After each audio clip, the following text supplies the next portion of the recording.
Good afternoon class. Today we are going to discuss about isomerism.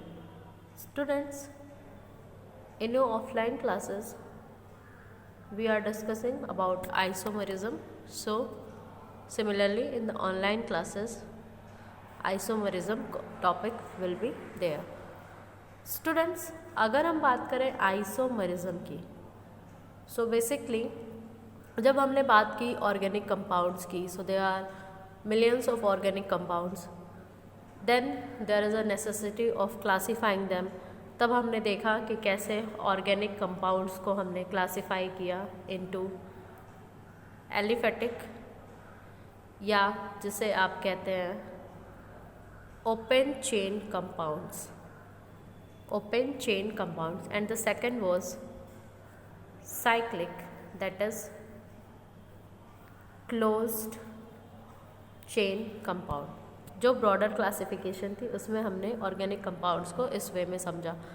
But students, अगर हम बात करें कुछ ऐसे कंपाउंड्स की which have similar molecular formula, कई ऐसे कंपाउंड्स होते हैं जिनका मॉलिक्यूलर फॉर्मूला जो होता है, molecular formula is same. Okay, there are so many compounds, organic compounds which have similar molecular formula, but उनकी जो स्ट्रक्चरल या स्टीरियो अरेंजमेंट होता है वो क्या होता है, डिफर करता है.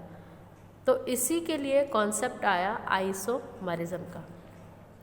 Students, you can see here, अगर हम बात करते हैं isomerism, so this is basically the phenomena of existence of two or more compound.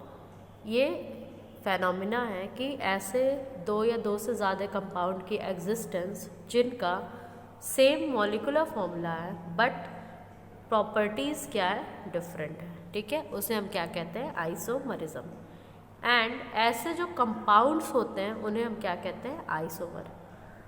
और स्टूडेंट्स, यहाँ पे आप एक फ्लो चार्ट देखेंगे जिससे आप समझ पाएंगे कि हम इसका क्लासिफिकेशन कैसे करते हैं. सो स्टूडेंट्स, बेसिकली या ब्रॉडली अगर हम बात करें, so here is the isomerism. और आइसोमरिज्म डिवाइड हुई है टू पार्ट्स में, into structural isomerism and stereo isomerism. Structural isomerism students, अगर हम बात करते हैं कंपाउंड्स की जिनकी सेम मॉलिक्यूलर फॉर्मूला है लेकिन डिफरेंट स्ट्रक्चर्स हैं, और ये स्ट्रक्चर इस बेस पे होते हैं कि वो एटम लिंक्ड कैसे है, इसको हम स्ट्रक्चरल आइसोमरिज्म कहते हैं. इसके भी कुछ टिपिकल एग्जांपल्स हैं, जैसे कि चेन आइसोमरिज्म हो गया, पोजीशन आइसोमरिज्म हो गया, फंक्शनल ग्रुप आइसोमरिज्म हो गई, एंड मेटामरिज्म हो गई. यहीं पे स्टूडेंट्स, अगर हम स्टीरियो आइसोमरिज्म की बात करें तो इनके हम स्पेस में ओरिएंटेशन की बात करते हैं, जिसके बेस पे हम इसे फर्दर डिवाइड करते हैं into geometrical isomerism and optical isomerism. So students, let us see about structural isomerism first.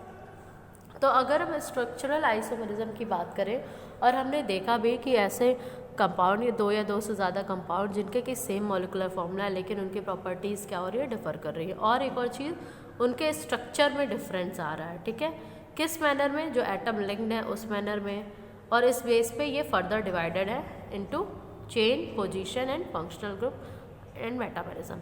तो अगर हम चेन आइसोमरिज्म की बात करते हैं स्टूडेंट्स, यहाँ पे क्या होता है, दो या उससे ज़्यादा कंपाउंड है जिनका कि सेम मॉलिक्यूलर फॉर्मूला है, लेकिन आप यहाँ देख पा रहे हैं ये अरेंजमेंट्स कंपाउंड का.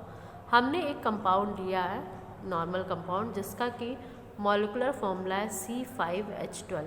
ठीक है, चाहे वो इस फर्स्ट कंपाउंड को कंसिडर करिए, चाहे सेकेंड को कंसिडर करिए, चाहे थर्ड को कंसिडर करिए, तीनों के मॉलिक्यूलर फॉर्मूला सिमिलर है, दैट इज C5H12. आप इसे काउंट कर सकते हैं, 1 2 3 4 5. There are 5 carbon atoms. And students, talking about hydrogen, 3 3 6 and 6 12. There are 12 hydrogen. ठीक है, तो सारे कंपाउंड्स में ये सिमिलैरिटी है, लेकिन जो पहला कंपाउंड है आप उसका नाम देख पा रहे हैं, this is pentane. Second one is isopentane, या इसी को हम क्या कहते हैं, two methyl butane. And third one is neopentane, जिसे हम कहते हैं two two diethyl propane. Okay, sorry, two two dimethyl propane. तो स्टूडेंट्स, यहाँ पे आप देख पा रहे हैं कि कंपाउंड्स, दो या दो से ज़्यादा कंपाउंड आपको देखने को मिलने हैं. ऑलमोस्ट कितने, 3. तीनों के मॉलिक्यूलर फॉर्मूला सेम है लेकिन इनके स्ट्रक्चर्स में डिफरेंट है. और जब, ठीक है, मतलब ऐसा फेनोमेना स्टूडेंट जिसमें कि हमें चेन आइसोमर्स मिलते हैं उसे हम क्या कहते हैं, चेन आइसोमरिज्म। तो ये एग्जाम्पल है किसका, चेन आइसोमरिज्म का। Now students the second one is position isomerism. अगर हम बात करते हैं स्टूडेंट्स पोजीशन आइसोमरिज्म की, तो ये वर्ड ही आपको डिफाइन करेगा, this isomerism is based on difference in position. तो यहाँ पे बेसिकली क्या होता है, दो या दो से ज़्यादा कंपाउंड जो फॉर्म हो रहे हैं जिनका कि मॉलिकुलर फॉर्मूला सेम है, उनकी जो पोजीशन है या तो सब्सटीट्यूएंट एटम की या तो फंक्शनल ग्रुप की वो डिफर करेगी, ठीक है। और इस पूरे फेनोमिना को हम लोग क्या कह देंगे, पोजीशन आइसोमरिज्म, ठीक है। और इन आइसोमर्स को पोजीशन आइसोमर, जैसे कि आप यहाँ पे एक फॉर्मूला देख पा रहे हैं C3H8O। तो ये दोनों फॉर्मूले में आप जब कंपाउंड को रखते हैं, जैसे कि आपका यहाँ है प्रोपेनवनॉल, यहाँ पे बेसिकली जो OH ग्रुप है वो फर्स्ट पोजीशन में, और यहाँ आप देख पा रहे हैं प्रोपेन 2 ऑल, यहाँ पे OH ग्रुप क्या है, सेकंड पोजीशन में। तो ये स्टूडेंट्स किस कैटेगरी में आ जाएगा, ये आ जाएगा पोजीशन आइसोमरिज्म के कैटेगरी में। नाउ स्टूडेंट्स अगर हम बात करते हैं फंक्शनल ग्रुप आइसोमरिज्म की, तो जो आज आपको होमवर्क में भी दिया गया that is functional group isomerism. तो यहाँ पे आप देख पाएंगे स्टूडेंट्स, यहाँ पे बेसिकली क्या होगा, दो या दो से ज़्यादा कंपाउंड जो होंगे उनके मॉलिकुलर फॉर्मूला सेम है, लेकिन डिफ़र होगा किसमें, फंक्शनल ग्रुप में। इन्हें हम क्या कहते हैं, functional group, functional isomers, okay. और इस फेनोमेना को क्या कह देते हैं, फंक्शनल आइसोमरिज्म। जैसे कि आप यहाँ पे कंपाउंड देख पा रहे हैं C3H6O कंपाउंड है, इसका आपको क्या दिखाना है, फंक्शनल आइसोमरिज्म दिखाना है। तो यहाँ पे आप देख पा रहे हैं स्टूडेंट्स, फर्स्ट केस में जो कंपाउंड बना है दैट इज़ प्रोपेनॉन, आप इसको यहाँ क्लियरली बना के आपको दिखा दे रहे हैं, CH3COCH3, ठीक है स्टूडेंट्स। ये एक कीटोनिक कंपाउंड है। और एक नेक्स्ट कंपाउंड हम जो बना रहे हैं CH3CH2CHO, ओके। और एक अल्डिहाइड ग्रुप है। दोनों के केस में स्टूडेंट जब आप मॉलिकुलर फॉर्मूला देख रहे हैं तो मॉलिकुलर फॉर्मूला सेम आ रहा है, ठीक है। जैसे कि आप यहाँ देख पा रहे हैं 1 2 3 देयर इज 3 कार्बन एटम। अगर हम हाइड्रोजन की बात करें 3 3 6 H is 6, और अगर हम ऑक्सीजन की बात करें तो O। वहीं पे अगर आप इस कंपाउंड में भी देखेंगे तो 1 2 3 देयर इज 3 कार्बन एटम। अगर हम H की बात करें 3 2 5 1 6 H6 है और O है। तो इस तरीके से आप देख पाएंगे ऐसे कंपाउंड जिसमें फंक्शनल ग्रुप का डिफरेंस हो लेकिन मॉलिकुलर फॉर्मूला सेम हो, उसे हम क्या कहेंगे, functional isomerism. And the last is students metamerism.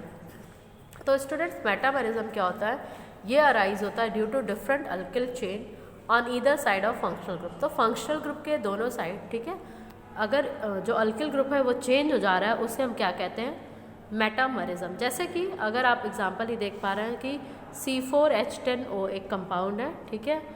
तो उसको हम दो अलग अलग अरेंजमेंट में अगर बना रहे हैं, जैसे कि अगर हम बताते हैं methoxy propane that is CH3CO CH2CH3, ठीक है। एक कंपाउंड आप ये देख रहे हैं स्टूडेंट, तो आपको यहाँ पे क्या देखने को मिल रहा है, there is 1 2 3 4 carbon atom, 3 2 5 3 3 6 2 2 4 10 H10O, ठीक है। C4H10O एक कंपाउंड आपको देखने को मिला।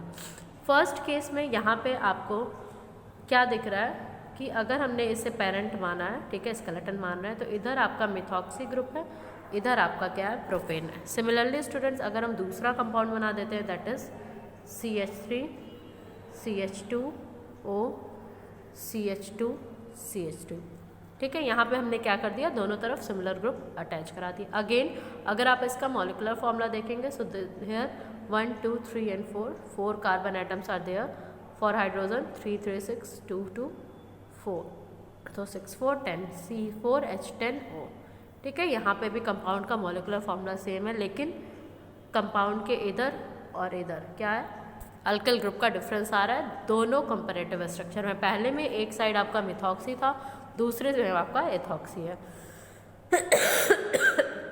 So students this is about structural isomerism. ये सारी बातें थी स्ट्रक्चरल आइसोमरिज्म के केस में। अब स्टूडेंट्स जब हम स्टीरियो आइसोमरिज्म की बात करते हैं, सो ऐसे कंपाउंड जिनका सेम कंस्टिट्यूशन है, ठीक है, और सीक्वेंस भी है कोवेलेंट बॉन्ड का, लेकिन डिफरेंस कहाँ पे आता है, जो उनकी रिलेटिव पोजीशन है उनके एटम्स की या ग्रुप की स्पेस में, उसे हम क्या कहते हैं, स्टीरियो आइसोमरिज्म। और जो स्पेशल टाइप की आइसोमरिज्म है इसे ही स्टीरियो आइसोमरिज्म कह दे रहे हैं। जो इसको परफॉर्म कराते हैं उनको स्टीरियो आइसोमर्स कहते हैं and they can be classified as geometrical and optical. इसको कैसे क्लासिफाई किया जाता है, या तो ज्योमेट्रिकल आइसोमरिज्म या तो ऑप्टिकल। ऑप्टिकल आइसोमरिज्म में हम देखते हैं कायरलिटी, ठीक है, वो अदर फैक्टर्स हैं जो कि आप हायर क्लासेस में पढ़ेंगे। लेकिन ज्योमेट्रिकल आइसोमरिज्म का एक बार हम डिस्कशन कर ही लेते हैं। सपोज करिए हमारे पास एक कंपाउंड है जो कि आप यहाँ पे देख पा रहे हैं, ठीक है। तो इधर हम देख रहे हैं कि सेम सब्स्टिट्यूएंट है, ठीक है, और यहाँ पे हमने इसी को, जैसे कार्बन है डबल बॉन्ड के अलॉन्ग है, और यहाँ पे मिथाइल ग्रुप आपको राइट साइड में दिख रहा है, यहाँ पे मिथाइल ग्रुप आपको लेफ्ट साइड में दिख रहा है। तो इसे हम क्या कह देते हैं, ट्रांस, ठीक है। इस डबल बॉन्ड के रेस्पेक्ट में ये क्या हो गई, ट्रांस पोजीशन हो गई। दोनों ग्रुप आपस में क्या है, अल्टरनेट पोजीशन पे है, तो इसे हम कह देते हैं ट्रांस। और वहीं पे अगर स्टूडेंट्स आप ऐसा कुछ बनाते हैं, लेट मी डिलीट दिस, हाँ, अगर हम यहीं पे CH3 ग्रुप रख देते हैं, यहाँ पे H रखते हैं, दोनों के मॉलिक्यूलर फॉर्मूला सेम है लेकिन स्पेशल अरेंजमेंट क्या हो जा रहा है, डिफर हो जा रहा है। इस केस में इसे हम क्या कह देते हैं, सिस, क्योंकि जो डबल बॉन्ड के अलॉन्ग सेम साइड क्या आ गया, CH3 ग्रुप आ गया, और H ग्रुप भी क्या आ गया, सेम साइड आ गया, तो इसे सिस कह दिया गया। तो ज्योमेट्रिकल जो है वो further divided into cis and trans isomerism. Okay, so this is all about today's lecture. Thank you class.